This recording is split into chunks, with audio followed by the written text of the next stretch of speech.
All right, Zach. So, man, we dove into a lot of shit, and you talked about some real stuff. I think that's no one would believe they saw you to be like, this motherfucker went to jail, you know. And through all that, though, you were consistent with fitness.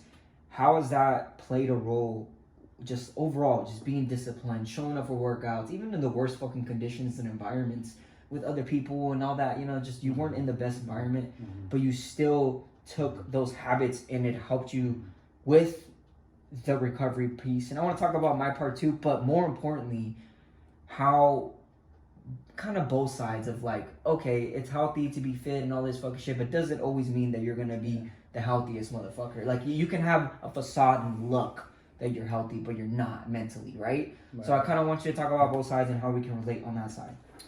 Yeah, I mean, well, in the last little tidbit about jail that Mario, I was just mentioning to him, was like, dude, it just spurred such a, when I got out, like, I was just so grateful to have, like, a comfortable bed, not on this little half-inch thick thing on a steel bunk, whatever, like, you know, getting good sleep, getting good water, hydration, supplements, like, having the opportunity to have all these, like, ducks line up in a row for me to be successful and like even stronger moving forward. Yeah, you know what I mean. So that kind of really it puts me in a weird position, to be totally honest. Like when I hear excuses from people, and I'm like, you got no, I'm not. I just like I can't even. It baffles me because it's almost like. Right. So I'm super grateful for that experience, for all the struggles that I've had, really, because it's like reinforced my mindset that like, okay, dude, like do your best to like encourage people. And because most people's problem is that they don't have, and myself included, I need to hear myself say this out loud, is like maintaining the right perspective on like reality and like where we're deciding, making firm non-negotiable decisions about our health habits and like how we're gonna set limits and boundaries. And because a lot of people, like they, you know, you become like the 5 people that you hang around. You know, I think we've all heard that before. So like it's so true. Who you hang around is gonna like just permeate into your own lifestyle, and you kind of just get, a lot of people just get complacent, and things are so convenient now. Like you could, if you decided, you could just haul up in your house. You could just hold up for a month in your house and get all your groceries delivered. You're on social media, kind of thinking you're making connections, but like to be out there in your community and be engaged and go to, a lot of people need to like change their circle and make new friends, or even this sounds really extreme, but like getting a new job. Because a lot of people are just overworking themselves. They're working 60, 70 plus hour weeks or whatever, and they have kids, they're married with kids, and they got all these responsibilities, and they don't have it in them to wake up at like 5 a.m. and like boom, hit some pre-workout and get to the gym. But that's what I used to do. I used to get up. Man, I used to, when I trained clients at like, if it was 5 a.m., I was up at 3:45. If it was 6, I'm up at 4:30. Like, I need time to like make my yerba mate tea, meditate, get mindful, take my little walk around the block.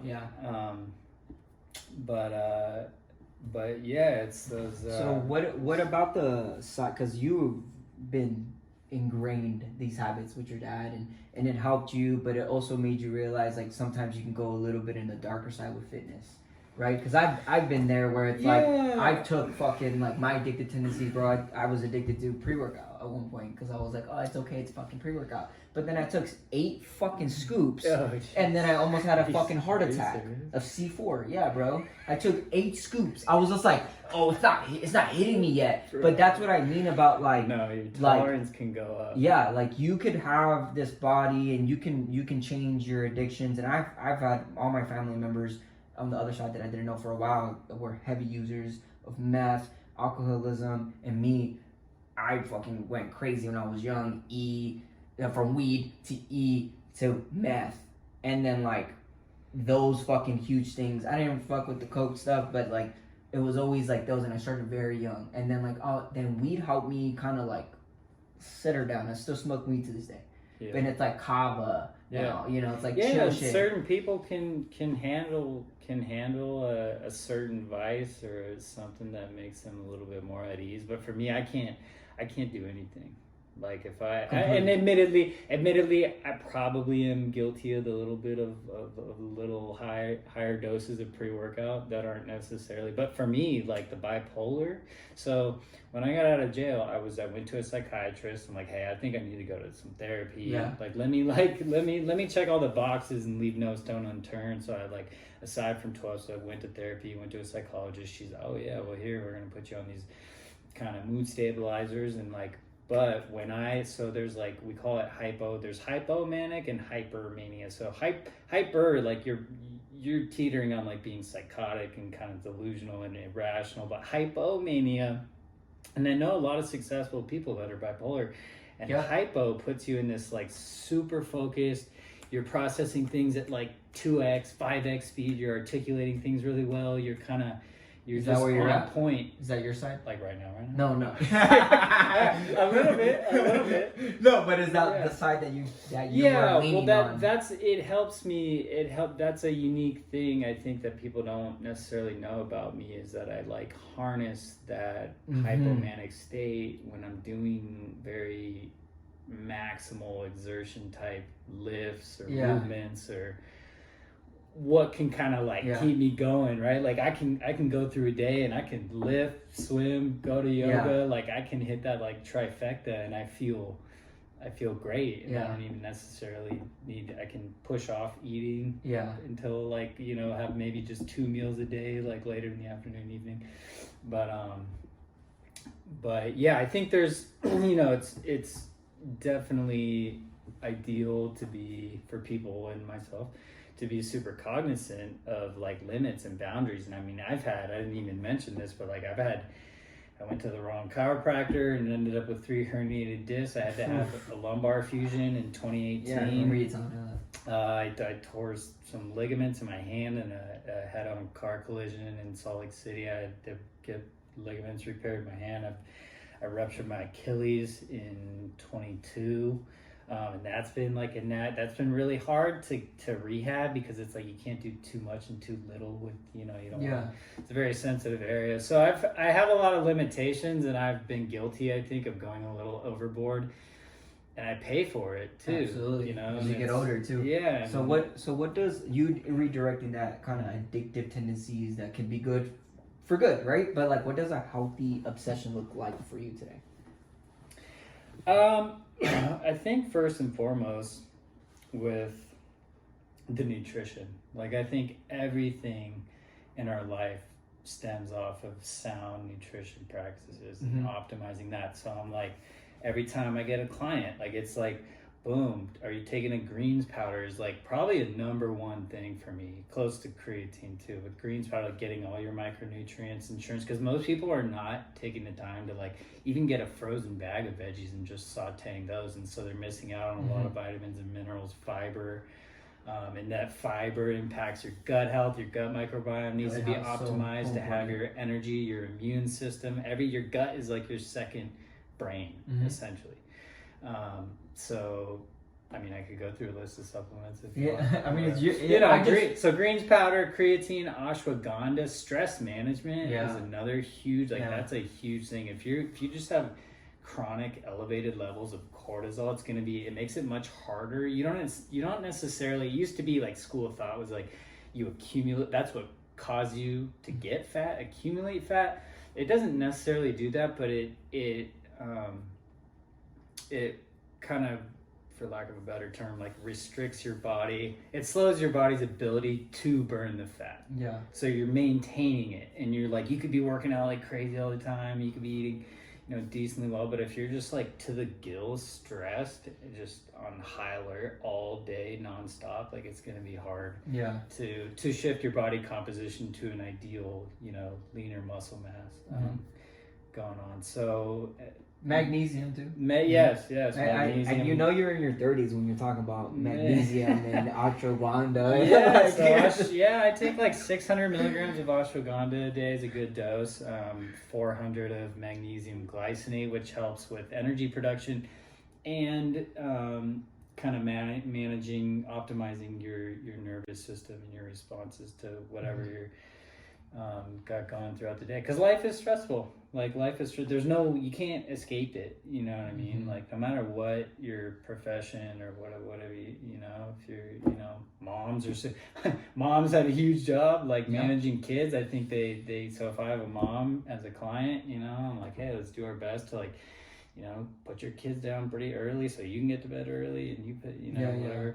So what I'm hearing, like, what does a healthy obsession look like for you today? Is somebody who's optimizing nutrition, managing their stress, and I mean, you didn't say this, but I just felt what you said here is helping others, you know? Because you know, when you're a person who has an addictive tendency, and I still have my shit that I need to focus, because even though I can handle my weed and you know, I'll drink a kombucha beer and I kind of like have this moment where I'm like, it has a probiotic, so I'm not gonna get hungover and I'm totally fine. But then I have one or two more than I normally do. Oh, you mean then hard kombucha? Like hard kombucha, yeah. And I was like, because then I'm like, it's healthier. But then I also think about how much it dulls someone's mental clarity and someone's mind, even if it's a little bit, even if it's this, even with me, like one of the rules that I have when I'm using any of these things, I'm not using hard shit, but just like weed or kombucha beers, like my main two things. Is it using you or are you using it? You know? And did I earn it? And to be honest, this is the part that I want to talk about, because it's such a little, like, you're playing with fire too, because it's like you can easily, something happens, like, I'll be fucking real with you guys, and this is real talk with Mario, and I wanted to Zach to your story. Like, I live in this chaotic nomad life. The past week I was jumping around from place to place. There was 1 week where I jumped from 4 different transitions in 1 week. It was chaotic. I was high as fuck the whole week. I drank way too much kombucha beers at the end of the day. Even if I earned it, I overdid it. Why? Because my chaotic lifestyle, I just wanted a break. And it's so easy for someone who has like these tendencies to like go to the other end if something crazy happens. But discipline, the healthy obsessions, the fucking grit, all the fitness shit that helped us come back to center and baseline and puts you in check. And then the environments, you know, because I feel like I've been called forward, not out. And there's a difference being called forward versus out. Yeah. And when I want to hear you say that. There's it not to cut you off, but I want to hear it. It's just the theme of my life has been, I rationalized the work hard, play hard. Oh, or even there's companies out there like yoga or fitness retreat things where it's like detox to retox. And it's like that was very real for me. Like hot yoga, I'd go into hot yoga and I'm sweating, I'm sweating like all the alcohol out. You know, at certain points, you know, when I've... I want to hear your input on this, because you're a hyper athlete. Like, you see these videos of these guys who are like, oh, I'm a hyper athlete, and they're like running, and then, or they smoke a cigarette right after or something. Have you seen that? Maybe a couple times. Like, what do you think about that? Like, do you think it's just people trying to get clout, or just trying to say, oh, you can work hard, play hard? Do you think that culture is just gonna burn someone to the end? Yeah, it's burning. It is burning the candle at both ends. Yeah. Like at the end of the day, and maybe there's people out there that are hybrid athletes, and they lift a bunch and they run to whatever 10Ks every other day, and they're biking and they're swimming and they're burning the calories, so it's not going to show, right? Because alcohol is a completely empty calories. Mm-hmm. It's a macronutrient, right? Mm-hmm. So protein and carbs yield you 4 calories per gram, fat's 9, and alcohol is actually 7. Okay. So it's actually like pretty substantial. Like you drink like I should know the macros exactly on this, but I'm recalling like a just one like IPA beer, right? Like a high ABV, tons of hops is gonna be like 220 calories. Yeah. And there's people that put like 4 or 5 of those down a day. Yeah. That are just, you know what I mean? Yeah, yeah. So you got 1,000 calories, 1,000 plus calories of empty, useless, just gonna turn into intra-abdominal fat if you're a dude.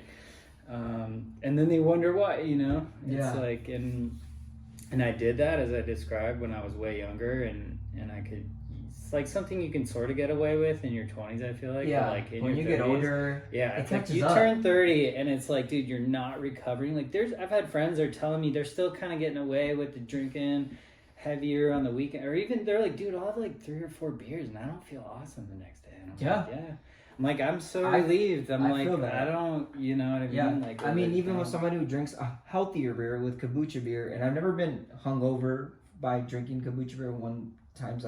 There's some moments where I just say fuck it, and I'll drink maybe more than 3, but I never wake up the next day but still, it's the recovery process is shittier. Like things catch up to you. You can play both ends, but they all catch up to you. Well, if you're drinking to excess or using to excess with anything, you're trying to escape facing your own inner turmoil or emotional, right? And in this day and age, like especially guys, like we're not into getting vulnerable. Most of my clients, for sure, the majority have been women because they're like willing to get a little vulnerable, recognize where they're like falling short or whatever, and like voice it and reach out to someone. Like most dudes don't want to think that they can't handle. They're like, oh, I'm gonna get to the gym tomorrow, and the next day, and I'm gonna sign up for this thing, and I got a gym membership in January, and guess what? 5-6 weeks, maybe at most down the line, there's like a 75 to 80% attrition rate at gyms, at corporate gyms. Yeah. When they just fall off and people just are like, oh, well, I guess just throw your hands up, maybe we'll try it next year, you know what I mean? Yeah. And like every year goes by. So I think, the work hard, play hard. I mean, I guess I'm trying to like give an example, like I'm just, the advantage of being sober is like, I'm just available. Like I can just be there for people. Like phone, like on my phone at night, if someone calls me and they need help at like midnight, I'm like, oh, okay, cool. Like I can go hold some space with you over the phone, or I'll come rally and come to you and the beauty of, I think the fellowship that I've built is that I have like a lot of trusted friends that like people in the program are like the most trustworthy. I really trust you, but the most sincere and honest and willing and vulnerable people. It's just unfortunately I feel like for men in this day and age, and I've been guilty of it too. Like I think something's bugging me, I'm like, oh man, just kind of compartmentalize it and shove it down, and guess what? You keep shoving stuff down, and that shit's gonna explode. You're gonna have an episode, you're gonna have something happen, and it's gonna confuse you. You're gonna be like, whoa, why did I do that? Or I snapped on this person, or I got road rage, or I got, I treated this server like shit. I just whatever, like you get this edge on you, and that's so here's the give and take of like people say, like I like thinking of fitness in terms of like intentional training, and then there's just working out. And working out is you just like and I'm not gonna lie, like there's times where I'm not motivated and I almost gotta like agitate myself a little bit, and I'll just right, because we all have points of like friction in our life where we're generating these feelings, either low level, might be high level resentments that are, who knows, our friend, our boss, our coworker, or somebody where we are mistreated me or whatever, and the worst place to be in is when you're in a victim mindset, and you're like, oh my god, this, that, and the other is doing something to me, and I'm kind of sitting here helpless. I'm just taking these punches, and you know what I mean? So there are. I just wanna first of all, I think what Zach talked about just being like the societal conditioning of men not being able to share shit, and to be honest, a lot of people don't know this or don't talk about it as much, and I would want to highlight it, is June is Men's Mental Health Awareness Month. So like I've made it a priority to kind of just give men the space every week on my free community to just have a space to just talk about it. And I know he has a space with his fellowship, and I feel very honored that you trust me with any of sensitive information. Anyone who's like shares anything like that, I feel honored. Because I'm like, whoa, man, like, you don't just share that to anybody, if it wasn't for you, I wouldn't have put all this myself on blast a little bit. And he put it, and he had the balls to share this story, and I hope they really speak to someone, and we're going to get to this next part right here. I appreciate you coming in. We're wrapping up to the end of this podcast, but I really want to thank Zach for showing up and being real and being honest. man, he's my first in-person interview, and I'm just grateful to have someone like him on my side. And man, you've been an awesome dude to connect with. And really, what would you say to the man who's numbing himself every day and doesn't know how to stop? And I want to share my answer first, and then let Zach take the lead here after. And I would just say, it doesn't make you a fucking bitch if you ask for support. Because I think that what he was hitting on earlier, like, it's so easy to just stuff it down. You know, it's so easy to not say anything. It's so easy to silently hurt. And we all been there as men. You know, maybe you had a fucking dad who showed you how to use your emotions, but most men haven't. And I would say to that guy who just can't stop is tell someone. And if you believe in God, talk to God. You know, or whatever. If you believe to Buddhism, talk to the Buddha. Whatever it is, speak it out. Say it. Maybe you can't say it with someone, but say it to yourself, say it to others. Like, I think that's gonna at least change something, the path. Maybe something's gonna come in divine timing, or someone lands and gives you a story and it speaks to you. Who knows? You know? But what do you think, Zach? So are we talking about using drugs or alcohol? Yeah, I mean, numbing. Because numbing can come in several forms. You could Absolutely. You could just totally be a couch potato Netflix binger that watches. Well, in this topic, let's talk about alcohol, weed, or just any hardcore shit. Sure. Yeah. You know, I think things boil down to, it's like the opposite of addiction is connection.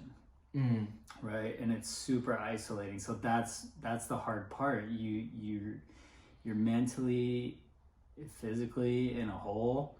And I mean, I think the best way is to, you know, whether you want to, you know, you can explore therapy, whether you want to go betterhelp.com, like sponsored. This is not a sponsorship.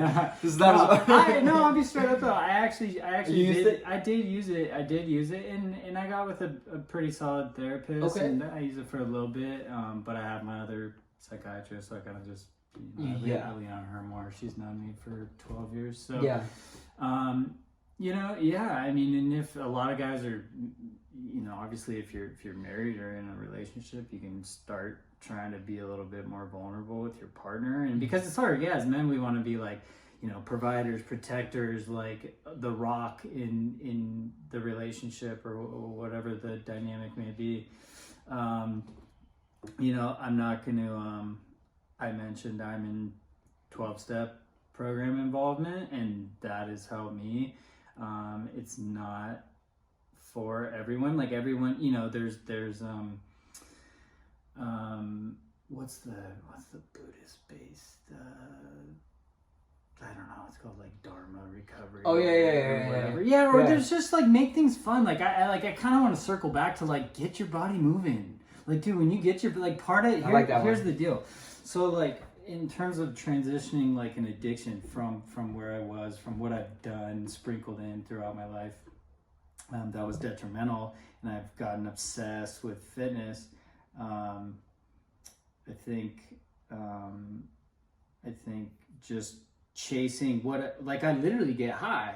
Like, there's no two ways about it. Like, I'm like, you got endorphins, dopamine, serotonin, adrenaline. Like, you got a handful of chemicals in your body that you can get surging through you. And you're like, you know, it's just a matter of, hey, you're going to make the commitment, get up. If you have a super busy life, like most of you, working out in the morning, getting it done first thing is way better than trying to do it at night after you've let the day get away from you and you're tired and you're worn out. Like back in the day, I don't even train in the evenings. I only train clients in the morning because they don't make it.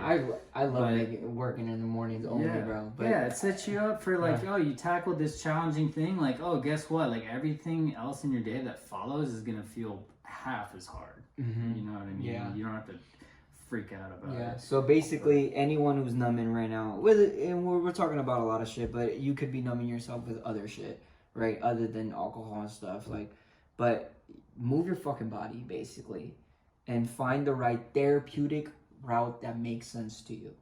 You know, because that could be a lot of things, right? And then it could be as simple talking to someone. But I want to finish off with this last this question. Go ahead. Can I mention one more? Yeah, So, go ahead, mention. So I listened to a podcast by a guy named Brad Jensen. It's the Next Level podcast. And it was formerly Key Nutrition. So he's like a bodybuilder nutritionist. But anyway, he said it all boils down to the 3 A's: awareness, acceptance, and action. So once you fully accept and recognize the totality and the dynamics of where you are and you're likely a depressive slump where you're paralyzed, it can be super paralyzing. Like, just get aware, whether you need to write it down. Putting pen to paper is a great idea too. Like, journal, be like, how do I feel? And get really real about it. And then kind of, fully accept it and be like, okay, like, you could write out a plan where you're like, okay, I'm tired. Go for a quarter-mile walk in the morning, and then maybe make it a half mile. Maybe just walking. Walking's super easy. Walking's like gets you out. You're kind of in nature. You're seeing, even if it's in your neighborhood. Hopefully you got trees or grass or whatever. You could go literally walk on the grass, kind of earthing. Yeah. Ever heard that? I love earthing. So can you repeat that again? What 3 A's were? Yeah. So the 3 A's are awareness, acceptance, and action. Yes, I love that. So you got to take counter. And another concept kind of is that, like, feelings follow action. So you have to take the action in order to feel a certain way. You can't. Motivation is fleeting. You can try to be motivated. Oh, look at these guys follow. Whether you follow someone on Instagram or YouTube or wherever you're getting your inspiration from, like, you have to turn the motivation into drive. And once you get some time under your belt, call it 3-4 weeks, a solid month of like counterintuitive things and just being in action, then it'll just turn. Like, I feel weird if I don't take certain actions. Like, I feel, oh, it's like I haven't brushed my teeth or showered throughout the day. Like, I've got to hit these markers of things to feel in a flow. I love that, man. And I think that's kind of the first thing I said earlier too, is like kind of letting it out, and which is where the awareness comes from. And emotional dumping is so important, and earthing and everything that you mentioned. And if you don't like to write, you can do a voice memo, and just speak it out. And that's some things that I do, but I used to be big on journaling and letting go, like, in that way. But let's finish off with this last question. I also want to get Zack's info out here so you guys can follow him and check him out. And if you could go back in your lowest moment, what would you whisper to yourself? And this I know me and you share different lowest moments, but let's just talk about what this whole topic's about. So addiction, obsession, whatever lowest moment it was for you about that kind of topic and that container. And I would love to hear from you, like, what do you think you would whisper to yourself if you can go back? Yeah, if I was like staring at my running all the way back to like single digit age, or maybe middle school, where I felt like I didn't quite fit in, or that, because that kind of led to the smoking using, stuff. So I would be like, hey, you're doing a great job, like, I love you, you're whole. You're whole, you're fine as you are, and you're free to like express as you feel naturally, and you don't have to put on this whole front of whether I was the class clown and then I was like the serious, like, got jacked and whatever. And for me personally, I feel like I've had to build a relationship with a higher power, call it God. And there was like, as it's been said, like a God-sized hole that I need to feel, like the spirit of the universe conspiring to support me in a way, if you will. I know it's a little woo-woo, and some people, I don't know. No, I think it's important. Get with that, but like, I think it's important. Yeah, for me, I think it's just recognizing that happiness is like not something to chase and go after. It's not a destination. It's not at the end of that finish line of whatever thing you thought was going to make you happy. Like, you have to just decide like that's going to be your default state of mind, and like leading with gratitude, right? If you like leading with gratitude and not being, I feel like a big part of addiction is like letting fear run our life. Yeah. Right? And being fearful. And you can't, for me, I can't be in faith and fear at the same time. I gotta believe that like things are gonna be okay. If some disaster, if some opportunity like presents itself and then it like goes to shit, I'm like, oh, why, dude? Why? You know, like why'd that happen to me? And it's like, dude, it happened for you. Trust me, there's a better thing. And I've had a lot of cool opportunities coming my way recently. This being one of them. Right? That I'm like available for and I'm present for. And I'm like just put my best foot forward and the right things will come into your path. Yeah, I love that. And I think one thing that stood out the most in what I'm hearing you say is everything's happening for you, not to you. And, you know, I think I feel resistant to talking about God sometimes because I'm like, oh, I don't want to disrupt it. And like, I grew up Catholic as a Hispanic, and then I transitioned to Christian, and then I was like, let me just be a fucking monk and like go into Buddhism. And then, but at the end of the day, everyone believes in a God, or if you're not atheist, whatever, you believe in something. And I think the higher power does help, you know? And if I had to think about the lowest moments for me, and that's like when I did meth, dude. And that's like the low. I was blowing to fucking glass and went to go take a school ID picture. And no one knows this, but in my school ID picture, I was fucked up.